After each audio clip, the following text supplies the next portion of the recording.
पिछली कक्षा में हम माहेश्वरी सूत्र की चर्चा कर रहे थे और अण आदि संज्ञाओं की, जिन्हें हम प्रत्याहार भी कहते हैं, उनकी चर्चा भी हुई। प्रत्याहार का क्या कार्य होता है और प्रत्याहार से कैसे व्याकरण में लाघव पैदा होता है।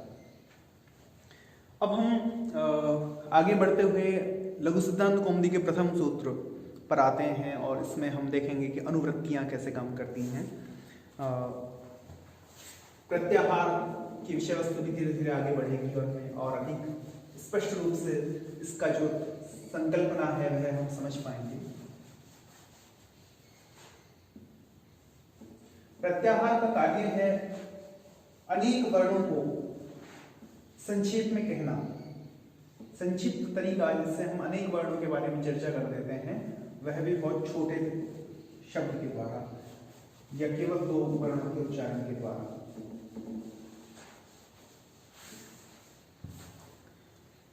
वरदराज लघु कौमुदी में संज्ञा प्रकरण, सबसे पहला जो प्रकरण है वह संज्ञा प्रकरण है।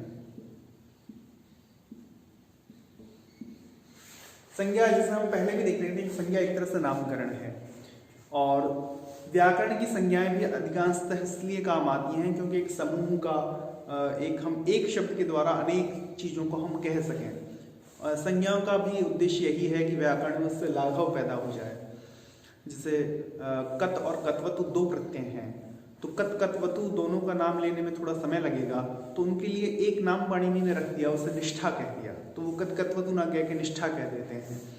जैसे सु औजस अम औटचस, इस तरह से 21 प्रत्यय हैं और उनका बहुत सी बार उल्लेख करना होता है, तो पाणिनि उन्हें सारा उनका नाम नहीं लेते हैं बार बार, वो उन्हें सुप कह देते हैं, तो सुप से उन 21 का नाम एक साथ आ जाता है। इसी तरह से तिप तश इत्यादि 18 प्रत्यय हैं, तो पाणिनि उन सबका भी नाम नहीं लेते हैं बार बार, जब उनका उल्लेख करना हो तो उनके लिए एक अलग नाम रख दिया उन्होंने, तिंग। यह एक तरह से प्रत्याहार भी कहा जा सकता है। इसी तरह से अनेक संज्ञाएं हैं, जैसे इत, ये सारी संज्ञाएं हैं। तो संज्ञा एक तरह से नामकरण है और संज्ञा का भी कार्य ये होता है जिससे व्याकरण में लघुता, लाघव पैदा हो जाता है। तो पहला जो प्रकरण है वह संज्ञा प्रकरण है लघु कौमुदी का। इस प्रकरण में कुल 14, लघु कौमुदी में कुल 14 सूत्र हैं और सिद्धांत कौमुदी में सूत्रों की संख्या अधिक है। सिद्धांत कौमुदी समस्त अष्टाध्यायी को अपना विषय बनाती है, लघु कौमुदी उसके महत्वपूर्ण लगभग 1300 सूत्रों को विषय बनाती है, इसलिए इसमें सूत्रों की संख्या कम है। यह पाणिनि, ये व्याकरण पर अधिकार का तरीका नहीं है, माध्यम नहीं है लघु कौमुदी पाणिनि व्याकरण में प्रवेश का माध्यम, द्वार मात्र है।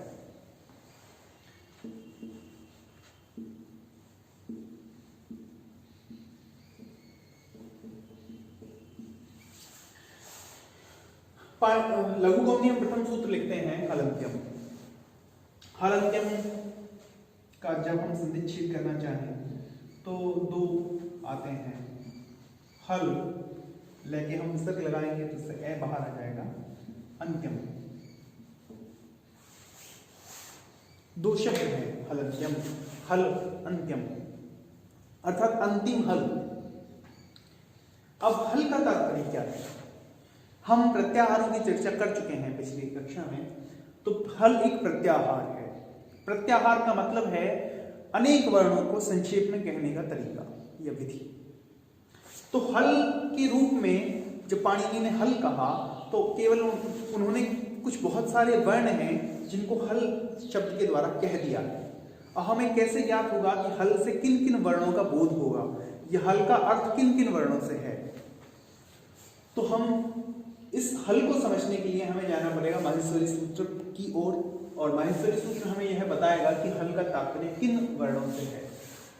इसके लिए हमें माहेश्वरी सूत्र में है ढूंढना होगा और फिर ऐसा लय ढूंढना होगा जिसके हलंत लग रहा हो, या ऐसा लय जो कि सूत्र के अंत में हो। तो ऐसा लय जिसके हलंत लग रहा है और जो सूत्र के अंत में है वह 14वें सूत्र का अंतिम लय है।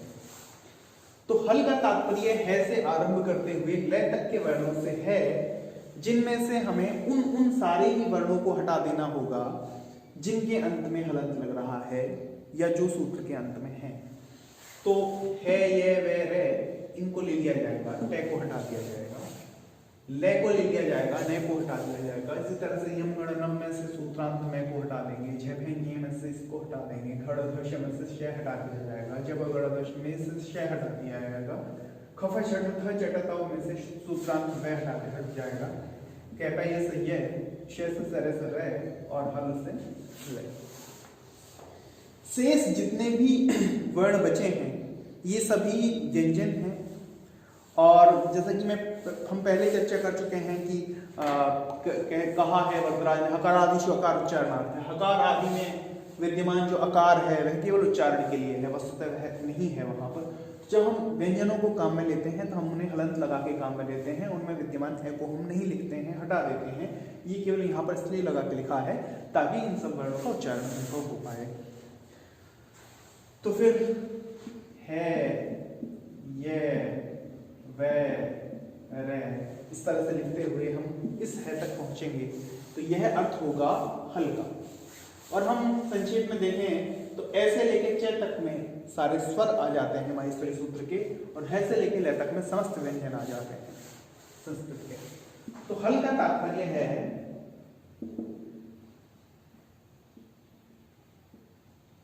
समस्त व्यंजनों का। हलंत्यम में दो शब्द हैं, प्रथम है हल, दूसरा अंत्यम। हल का अर्थ हुआ है से लेके ले तक के वर्ण, यानी कि सारे ही व्यंजन। और अंत्यम का अर्थ होता है अंतिम। तो सूत्र का अर्थ हो जाता है अंतिम हल अथवा अंतिम व्यंजन। लेकिन इससे कोई संपूर्ण अर्थ ज्ञात नहीं हो रहा, अभी भी आकांक्षा शेष रह जाती है वाक्य की कि अंतिम व्यंजन क्या, अंतिम व्यंजन का क्या करना है, या अंतिम व्यंजन क्या है।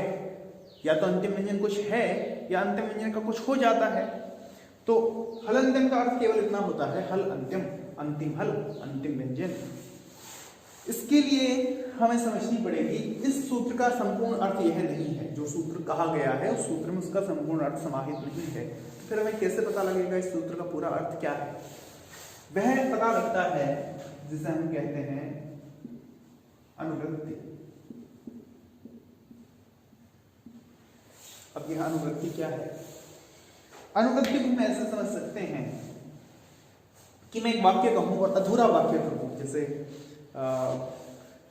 शाम को भी, ऐसा वाक्य कह दिया जाए शाम को भी, तो इसका कुछ पूरा अर्थ समझ नहीं आ रहा कि शाम को भी क्या, शाम को भी कुछ लेना है, देना है, क्या करना है।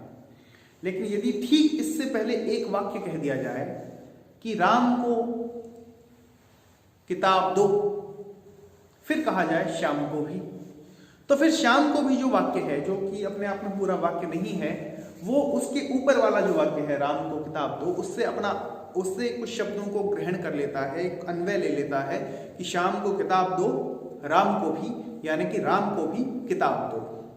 तो किताब दो को हम ऊपर का जो वाक्य है उससे नीचे उसको अध्याहृत कर लेते हैं, उसे अवतरित कर लेते हैं, उसे उसमें जोड़ लेते हैं, और फिर शाम को भी जो अधूरा वाक्य है वह अपना पूरा अर्थ प्रकट कर देता है, शाम को भी किताब दो। लेकिन हलंत्यम के तो ऊपर कोई ऐसा वाक्य नहीं है जिससे हलंत्यम के अर्थ को पूरा किया जा सके। तो इसी को हम अनुवृत्ति कहते हैं। जो राम को किताब दो, इसमें से हम किताब दो को नीचे उतार कर शाम को भी के अर्थ को पूरा कर दिया। राम को किताब दो, इसके नीचे हमने एक अधूरा वाक्य लिखा, शाम को भी।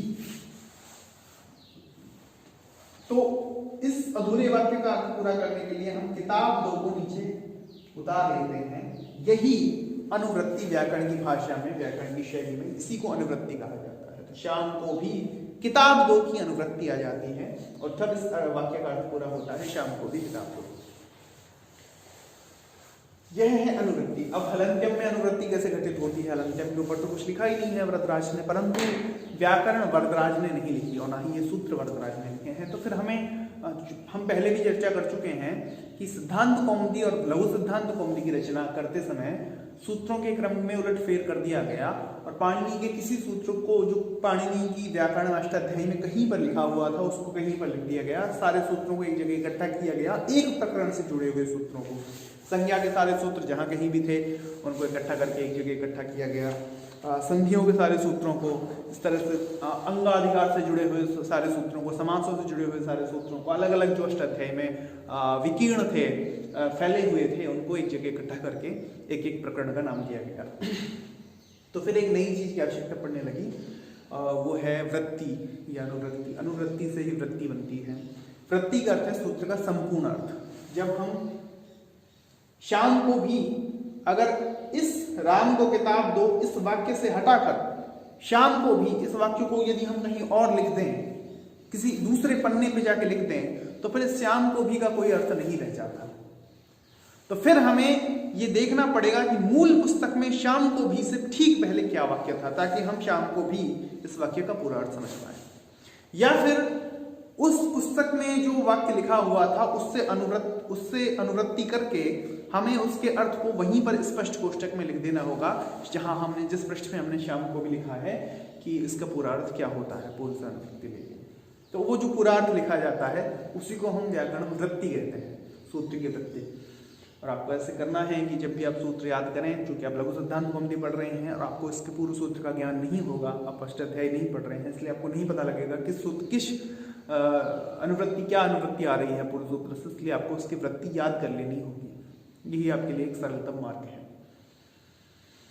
तो अब मुझे ठीक से याद नहीं है कि हलन्त्यम अष्टाध्यायी में किस अध्याय के किस पाद का कौन सा सूत्र है, परंतु सभी जो सूत्र हैं उनका एक निश्चित क्रम है और उनको 3 अंकों से उनको व्यक्त किया जाता है। उदाहरण के तौर पर यदि मैं इसके आगे लिख दूं 6 3 5, लघु सिद्धांत कौमुदी पढ़ते समय आपको हर सूत्र के समक्ष ये 3 अंक इस तरह से लिखे हुए मिलेंगे। 6 3, जैसे 6.3.5 मैंने यहाँ पे लिख दिया है, कुछ भी हो सकता है, ये 15 भी हो सकता है। 6 3 15। इनका क्या अर्थ है? इनका अर्थ यह है कि जो हलन्त्यम सूत्र है वह अष्टाध्यायी में पहला अंक बताता है अध्याय को। तो आप फिर से ध्यान दीजिए, अष्टाध्यायी में कितने अध्याय हैं? अष्ट अध्यायी 8 अध्याय हैं। प्रत्येक अध्याय में कितने पाद हैं? प्रत्येक अध्याय को 4 पादों में बांटा हुआ है। प्रत्येक पाद में अलग अलग संख्या में सूत्र हैं। तो अगर इस हलन्त्यम के सामने लिख दिया जाए 6 3 15, तो इसका अर्थ है कि यह अष्टाध्यायी में छठे अध्याय में है और उस छठे अध्याय में जो 4 पाद हैं उनमें से ये तीसरे पाद में है, दूसरा अंक पाद को बताता है, और तीसरे पाद में भी यह 15वें नंबर पे यह सूत्र लिखा हुआ है। यह ऐसा नहीं है, छठे अध्याय के तीसरे पाद का 15वां सूत्र नहीं है। आप लघु सिद्धांत कौमुदी की पुस्तक में देख सकते हैं कि यह इसके आगे कौन से 3 अंक लिखे हुए हैं, अष्टाध्यायी के किस अध्याय के किस पाद का कौन सा सूत्र है। परंतु आप इन अंकों से इसे समझ सकते हैं कि इन 3 अंकों का तात्पर्य क्या होता है। 6 3 15 यानी छठा अध्याय, तीसरा पाद और तीसरे पाद का 15वां। तो हलन्त्यम का जैसा हम अर्थ समझ रहे थे अभी तक,